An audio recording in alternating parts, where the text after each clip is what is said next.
Hello guys, जय Jagannath. Welcome to my mini blog.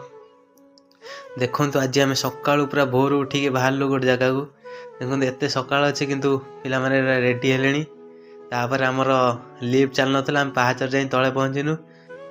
सेठार आम आगु पिला पहुँच जाते बस आसी नाला किछ समय पर बस आसला सेठार बसिक आम चलनु। आज थी आमर भुवनेश्वर युव सम्मेलन एक शतक वार्षिकतम उत्सव कि आम गाड़ी सब आम गैंग पिला गोटे जगह बस जाइलु पूरा एंजॉय करी गलु।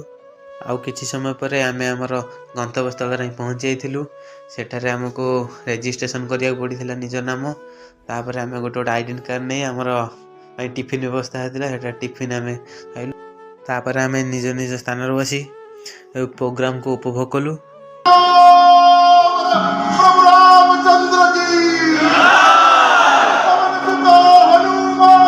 फ्रेंड्स माने जदि ब्लॉग टे भल लगी लाइक कमेंट शेयर करिया जमार भी भूलिए नहीं। रही फॉर नेक्स्ट।